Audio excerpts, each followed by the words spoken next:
This is Talk of the Town, a weekly program featuring community events happening in and around Northeast Michigan, with your host, Nancy Smitham, and get the latest from Alpena Community College with Dr. Don McMaster.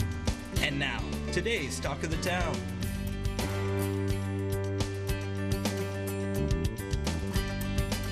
Good morning and welcome to Talk of the Town. I'm Nancy Smitham. My first guest today is John Wienkowski from Besser Museum. Good morning, John. Good morning, Nancy. Pleasure to see you today. Pleasure to see you too. And the museum's been open for about a month and a half now. How are things going? Things are actually going pretty steadily. The planetarium alone had over 230 people last month. Wow, that's amazing. And what show are you showing there now, John? Well, we just got a new show that we're starting this month called Big Astronomy, and it's all about the special telescopes that they have in Chile. Ooh, how exciting. It's great. So how long does that show last when people come? So the show itself is about 45 to 50 minutes. It depends on how talkative we get during the show.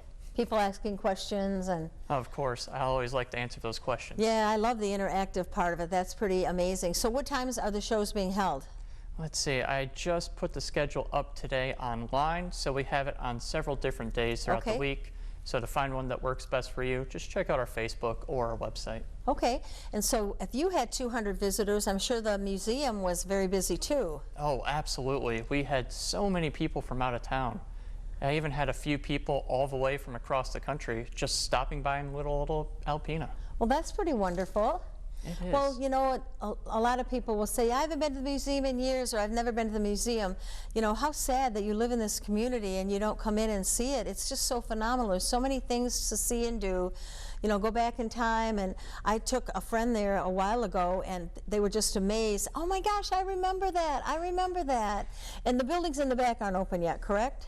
The buildings in the back aren't open, but you still can walk outside and go see them. Okay. And the same goes for our fossil park being open. It's outside, so as long as people are practicing social distancing, we don't mind them being out there. Okay, so they can take the kids out and let them find some fossils. Absolutely. I know my neighbors took their grandchildren there, and it was amazing the fossils that they found. They brought them over to show them to me. I thought, that's pretty cool. It's really cool. Sometimes we'll get kids that come back with just like boulders, and they're like, I'm taking this home, Mommy. I know. That's what my kids that I saw brought. They brought a big one home, but yeah, pretty neat. So now what else is going on at the museum, John? So Noelle Skibas is coming down. Noelle Skibas is coming down. Her state famous paintings, her exhibit has been up for almost the entire year. So if you haven't seen it, this is pretty much going to be your last chance before we take it down at the end of the month. And it is beautiful, phenomenal, the colors, and you'll see places you'll recognize, and it's a wonderful, wonderful exhibit. I really hope people take a chance to buy some unique artwork local to our area from a local artist that you won't find anywhere else. Absolutely. If you love Michigan or you're just enamored with Mackinac Island, I would absolutely suggest at least going to see it before it's gone. Okay, and then who's coming up in her place? Well, we have last year's Jurd Art winner. So they're going to put their art up in that exhibit, and we're going to have this year's Jurd Art exhibit going up around the same exact time. Perfect. So last year's winner and hopefully this year's winner will be available at the same time. Very good. Now I know you're hoping to do an event coming up soon. Tell me about that.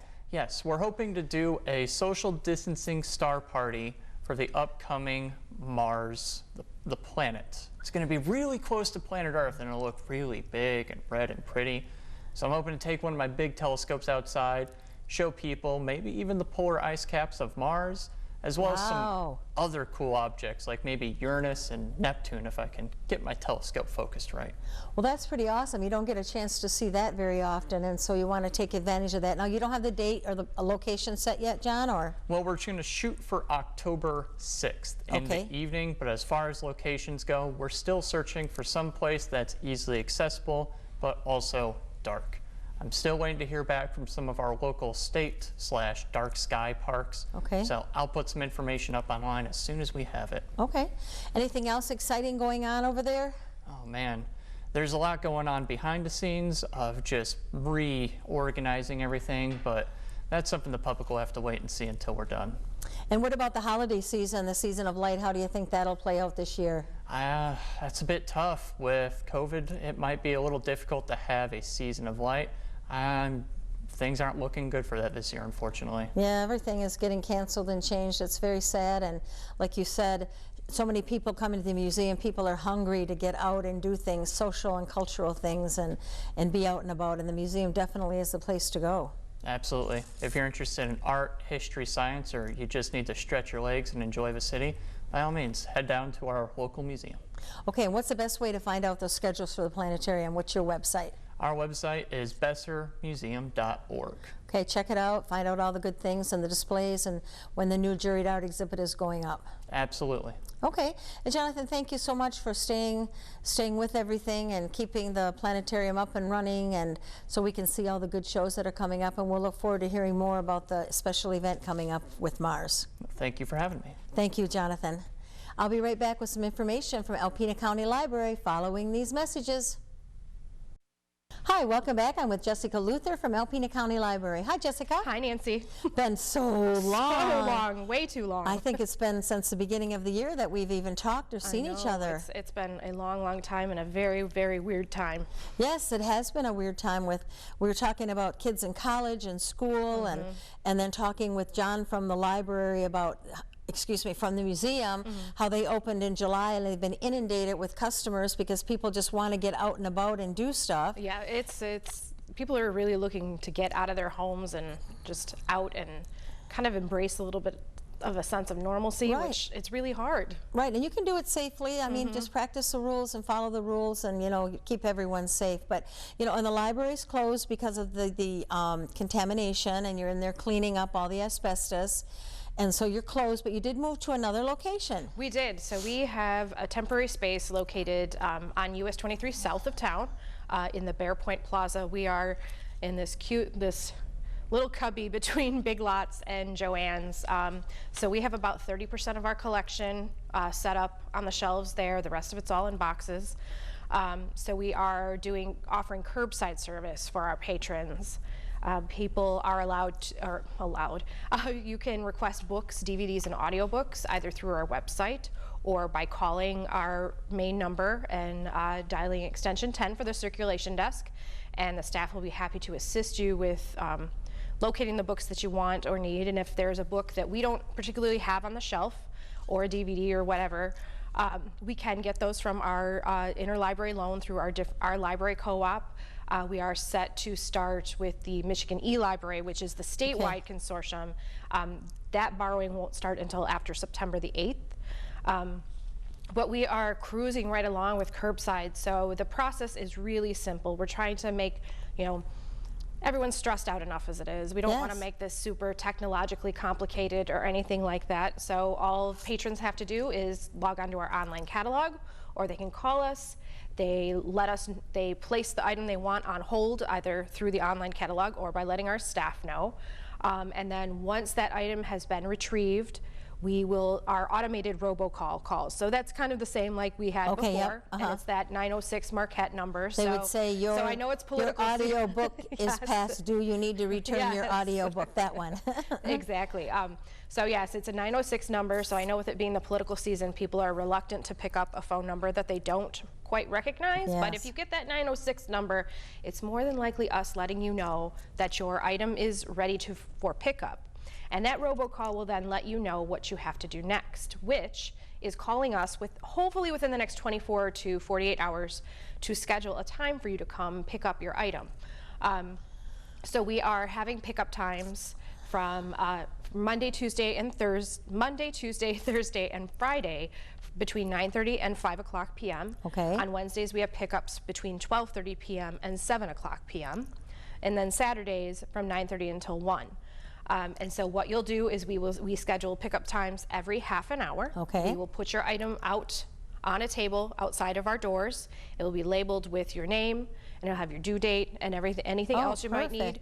Right now we're also including some magazines to help, the Book Page magazine, which is about all of the new releases with books. So, I know so many people miss browsing the shelves, so we're trying to figure out a way to get, this information out to people so they're not, going blindly through the catalog trying to find something to read. So when you pull up, we have 3 designated parking spots in front of our building. You pull up, you jump out of your car, grab your items, and away you go. We also have a bin outside for people to put their returns in. You can put the books, DVDs, and audiobooks in that bin. We have that bin out. It's an open bin when staff is in the building. And when we see someone come up, we do go and check and see what, retrieve the items so they're not sitting out there, since we did have someone walk off with something a couple of days ago. Oh, no. Yes. And then we also have an overnight return that people can return things in. For our patrons that have mobility issues, if they let us know when they call to schedule, we can make arrangements to put their items in their trunk. Okay, and the phone number is 356-6188. Yes, and then you dial extension 10. Okay.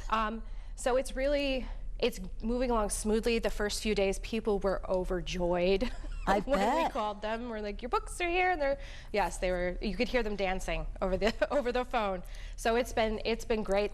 We wouldn't have been able to do this without the hard work of our staff.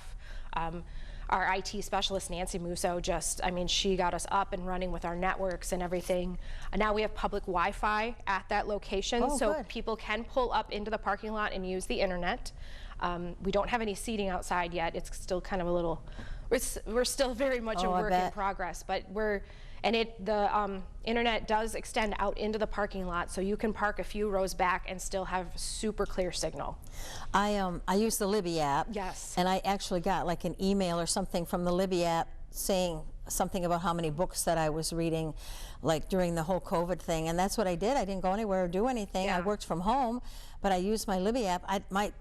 When I look for the books that I've read, I have to scroll and scroll and scroll and scroll and scroll and scroll and scroll to see. You've been busy. It's amazing how many books, but I love the Libby app, but I'm really excited that I'll be able to get my ebooks again too. Yes, you can get ebooks, audiobooks, DVDs. We're so happy to be up and running in some capacity at this point.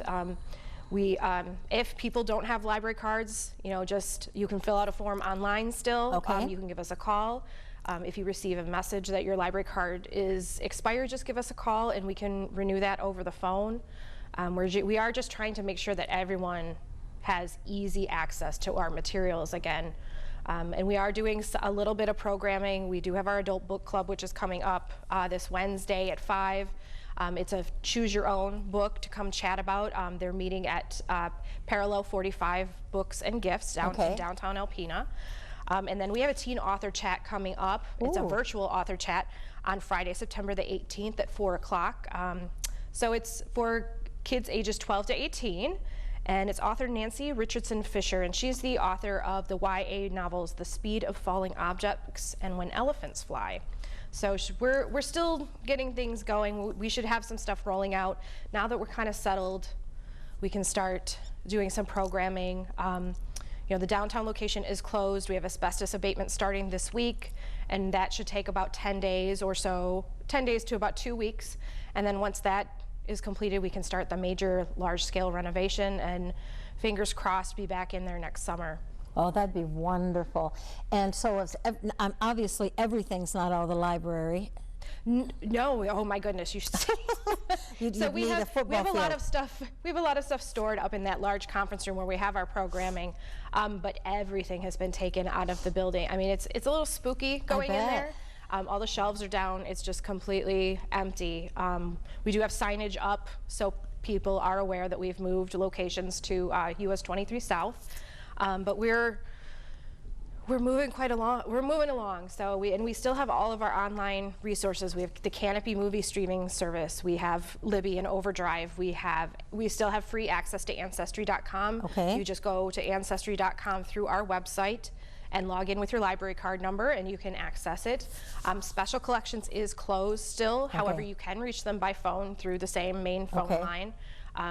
There should be updates about when they'll be able to open for patrons to come and do research. I would say within the next few weeks. Don is working on getting a good process together and procedures to make sure his staff is safe, and also that our patrons are safe when they're coming in to do their research. We're working very hard to make sure everyone is safe and healthy, and that we're still providing the same high level of service to the community of Alpena, because we're just so grateful for their patience with us while we were figuring this out. especially since, you know, they voted our wonderful millage renewal, so we can do all of these fun things and have just an amazing building when it opens up again. Well, thank you to everyone on the staff. I know how hard you've worked. So the website once more is? It is alpenalibrary.org. Okay. You can also get updates through our Facebook page and our Instagram. We are streaming a lot of our programming through Facebook, and we are looking at uploading things to our YouTube channel as well. Perfect. Okay, 356-6188. Yes. 10 to get your books ordered, picked up, delivered, all that, or not delivered. You pick them up and all the You pick them up, yeah. We are not doing walk-up services or anything like that. Everyone's been very cooperative, so that's good. Well, tell everyone we said hello, and thank you so much again. Thank you, Nancy. Thank you. We'll be right back with Dr. Don McMaster following these messages. Greetings, everyone. Welcome to Talk of the Town.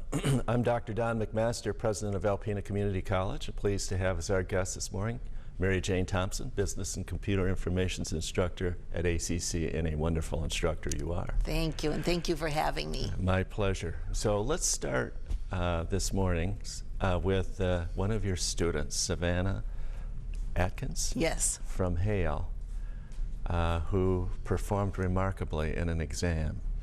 Yes, Savannah is one of our accounting students, and she recently placed second in the Michigan State Championship competition for the Microsoft Office Specialist Certification exam.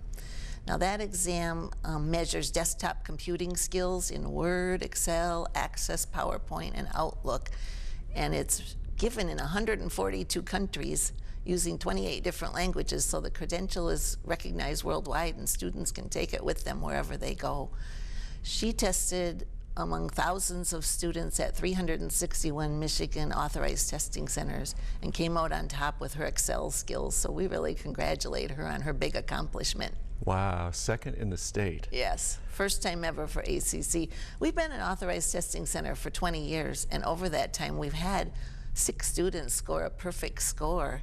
The score for passing is 700 out of 1,000, so it's a big range, but this was based on student score and time, you know, how fast, how quickly you can accomplish the tasks. And she finished second in the state. Yes. How many, you know, to give the viewer some context about how many students she would be competing against in this particular test, would that be, you know, 25? Would that be 1,000? Would that be? Oh, it was several thousand, because there's 361 testing centers, and to give you an idea, ACC had like 70 eligible students. So if you multiply that out and do the math, even if about half of those, even if there are about half that many at each site, it's a large number of testers. Wow, very impressive. Thousands potentially. Yes. Mm-hmm. And Excel is the part of the software that deals with spreadsheets. Yes, and it's definitely very pertinent for her career field. She aspires to be a CPA, and she's now graduated from ACC and moving on to her bachelor's degree in accounting. Wonderful. And she's from Hale High Yes. School originally. Mm-hmm. So this touches me because,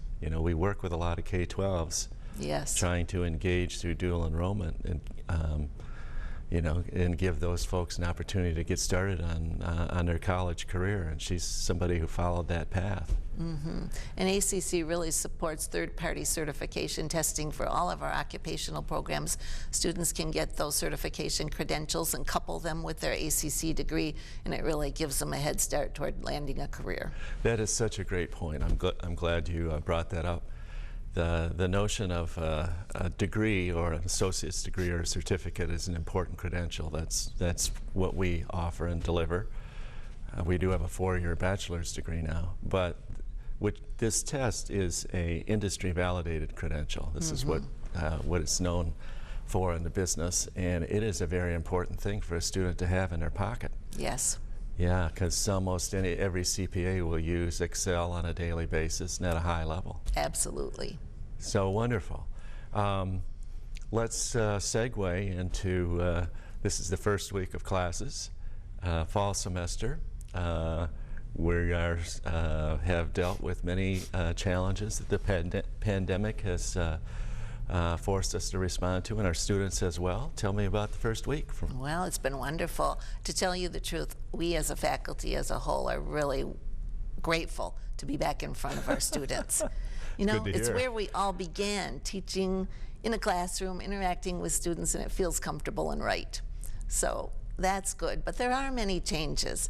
One thing, for instance, is with the social distancing, suppose previously a classroom could fit or hold 30 students. Now with the distancing, maybe only 15 students can fit in there. So the other 15 students may be in a classroom next door or down the hall, and one instructor is teaching to both classrooms using the video conferencing software.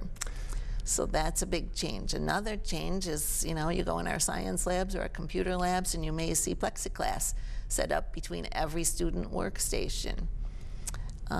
Another thing that may seem little to some, but to faculty it's a big thing. They like to walk around their classroom oftentimes and teach, but now with having to be in the camera spotlight or to use the social distancing, they're more or less limited into one space. So that's different for faculty. But and I want to point out too, we have a lot of on-campus classes. I mean, the majority of them are on campus now again, but faculty are still teaching online and remote. You know, with our Van Laer Hall project renovation going on, there are no classes in that building now, and because we've had to split single classrooms into 2 classrooms, it's used up all of our campus classrooms. We are full up. So We are, that's true. Many faculty are still teaching remotely and online, and I'm one of those. For example, I transitioned a class in the summer that I've taught face-to-face for 10 years, business math. I always teach it in the fall and never dreamed I'd be teaching a math class online, but this summer I recorded all the lectures and put all the content up on Blackboard, and honestly, I have record enrollment in that class, and it's going very well. Well, you're a wonderful teacher. You could do it face-to-face and online. Well, thank you. And you raise just a number of interesting points in there that are operationally challenging, and if you can overcome them, inspirational, really. Mm-hmm. If I may, I would like to mention, though, even with all this change going on, there's one thing that will never change, and it always sticks with me. A couple of years back when we had our site visit and our accreditation team on site examining our operations, at the end of the site visit, in their final report, they wrote, ACC employees are all rowing in the same direction. Yeah, I remember that. To work towards student success and to serve our students. And that has always I've always kept that in my heart. I see it every day at ACC, and especially now in the last 5 months. Everybody is working in the same direction. The facilities are working hard to get every desk, every seat, every plexiglass right. The custodians are doing all this extra cleaning. The tech support are doing hardware and training on all this software. The faculty are transitioning courses. Everyone is giving to make sure students are accommodated, and that's what we're all about. Wow, well put, Mary Jane Thompson. Wow. Thank you for what you do and your colleagues and the faculty. And thank you folks for watching Talk of the Town. We'll see you again next week. This has been Talk of the Town with your host, Nancy Smitham and Dr. Don McMaster. For a list of community events taking place in Northeast Michigan, please visit our website at wbkb11.com and click on our community link. This has been a Thunder Bay Broadcasting Corporation production.